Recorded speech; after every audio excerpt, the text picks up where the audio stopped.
If you've ever found yourself just staring at a list of Portuguese irregular verbs, feeling totally lost, well, you're in the right place.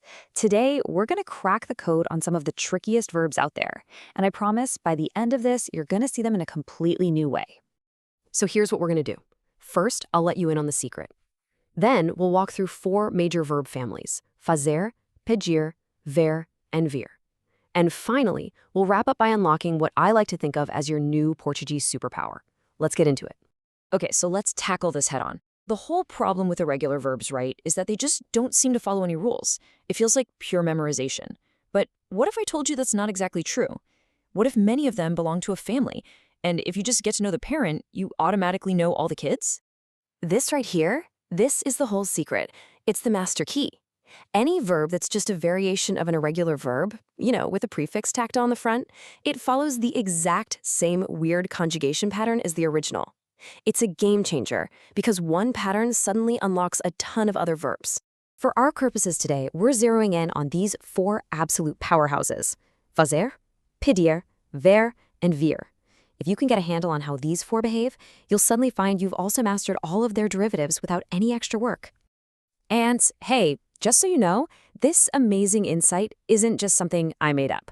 Our guide for this session comes straight from the fantastic textbook, Gramatica Activa 2, which lays all of this out so clearly. All right, first up to the plate, the fazer family. Fazer means to do or to make, and you see it everywhere. It's super irregular, but once you know its quirks, you know its whole family's quirks. Let's meet them. You can just see the logic here, can't you? This fazer is just to undo. Refazer is to redo. Even a word like satisfazer, to satisfy, kind of means to make enough. And they all conjugate exactly like fazer. So if you already know how to say eu faço or ele fez, then congrats, you also know how to say eu desfaço and ele fez. See? Here we go, a perfect example. The kids undid all the beds. The verb is desfizeram. But look at it. It follows the exact same past tense pattern as the root verb, fizeram. It's the same rhythm, the same ending. And here's another powerful one. After the fire, they had to redo or rebuild. The verb is refazer. It's literally just fazer with a prefix. So, of course, it follows the same conjugation rules. No surprises. Okay, here's a fun little puzzle for you. Think about packing a suitcase. You're doing it. You're putting it all together. So what would the opposite of that be? And there it is. To unpack a suitcase in Portuguese is desfazer a mala, to undo the suitcase. Isn't that great? It's so logical. You are literally undoing the packing you did. And you'll hear this all the time. Awesome. Let's keep that momentum going and move on to our next family. This one is built around pedir, which means to ask for or to order. And guess what? The same master key works here too. Check out these derivatives. You've got impedir, to impede or prevent. It's like putting in a request for something to stop. And expedir, to send something out, which often happens after you've requested it. It all traces back to pedir. Here's something you'd see in an email or a text. Your package was expedida. It was dispatched or sent.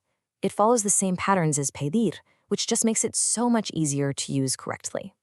So here, a car is impedindo, impeding the flow of traffic. It's an active block.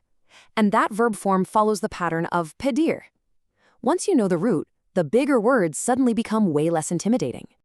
All right, family number 3, let's go. This is the ver family. The root verb means to see, and its derivatives are so beautifully logical, you're going to get these in a heartbeat. I mean, this one's probably the easiest one to see, right? Prever is literally to see before, so to foresee or predict. And rever is to see again, so to review. It just makes sense. And yep, they both conjugate just like the very irregular verb ver. Here's prever out in the wild. As was already foreseen, previa, the show was excellent. Now, if you know that the imperfect tense for ver is via, then previa is no longer a mystery. It's the exact same pattern. It's that direct. Okay, let's bring this all home with our 4th and final family. This whole group is built around the verb vir, which means to come. And this one has some really, really useful derivatives. Look for the core idea here. Provir means to originate, or literally to come from. Intervere is to intervene, which is to come between. Each of these words carries that fundamental idea of coming into a situation. Now, this is a fantastic, practical example. The command, do not intervene, is não intervenhas. And it is conjugated exactly like the command form of vir, não venhas. By learning one, you've learned the other. The pattern is everything. And there you have it. The pattern is unlocked. Seriously, this isn't just some boring grammar rule. It's a new way of seeing the language.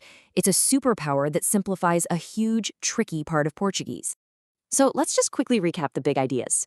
Irregular verbs, they move in packs, in families.